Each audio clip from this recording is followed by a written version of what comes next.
Hello viewers, welcome back to my channel Arpita's fairy tale. আজকে আমার জন্মদিন 21 মে। তো আজকে তোমাদেরকে দেখাবো সারাদিনে আমি কি করেছি। সবার আগে আমি 1 কাপ লাল চা খেয়ে স্নান করে পুজো দিয়ে নিলাম মহাদেবের। ছাদের থেকে ফুল নিয়ে এসেছিলাম, সে দিয়েই পুজো করলাম। তারপরে এই মটকা শাড়িটা আমার বর আমাকে জন্মদিনের উপহার হিসেবে দিয়েছে, সেটাই পরে আমি একদম লাল টুকটুকে বউ সেজে রেডি হয়ে নিয়েছি। যাবো এবার মন্দিরে।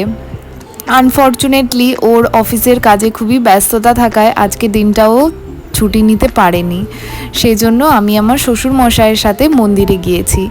বাবা ওখানে আগের দিনই আমার নামে ভোগ দেওয়ার জন্য কুপন কেটে সব ব্যবস্থা করে দিয়েছে। সকালবেলায় এবার স্নান ঘরের পুজো সেরে বাবা আর আমি রাধাবল্লভ মন্দিরে চলে গিয়েছি। এখানে এই রাম মন্দির নতুন প্রতিষ্ঠা করা হয়েছে, খুবই সুন্দর, মন ভালো হয়ে গেল একদম গিয়ে। ছোটোবেলা থেকে জন্মদিনের দিন সকালে স্নান করে মায়ের সাথে মদনমোহন ঠাকুর বাড়িতে যেতাম। সেটা মনে হচ্ছিল, মনটা খারাপ করছিল, এই প্রথমবার মা বাবার বাড়ির সবাইকে ছাড়া জন্মদিন। তবে এখানেও আমার শ্বশুরমশাই আছেন, উনি বাবার মতো নয়, উনি যেন আমার বাবাই। ভগবানের সত্যি আশীর্বাদ, আমি এমন একজনকে বাবা হিসেবে জীবনে পেয়েছি শ্বশুরের রূপে।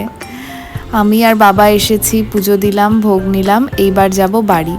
সকাল থেকে কিছু খাইনি, আমি বাড়ি যেতেই আমার বর দেখলাম খাবার রেডি করে রেখেছে, তখন ও অফিসে বেরোচ্ছে। এরপর সন্ধেবেলায় প্রচণ্ড ঝড় এলো, যার জন্য আমাদের বেরোতে একটু দেরি হয়ে গেল। ও অফিস থেকে এলো প্রায় 9টা। তারপর আমরা গেলাম রেস্টুরেন্টে, সেখান থেকে কিছু খাবার নিলাম। খেয়ে আসিনি ওখানে, ঘরে এসে খাবো বলে। আর একটা কেকও নিয়ে এসেছিল। তারপর রাত্রে আমরা দুজনে বসে কেক কেটে সেলিব্রেট করলাম এবং ডিনার করলাম। এইভাবেই ছোট্ট করে ঘরে নিজেদের মতন করে একটু সময় কাটিয়ে জন্মদিন সেলিব্রেট করলাম। দেখা হবে নেক্সট ভিডিওতে।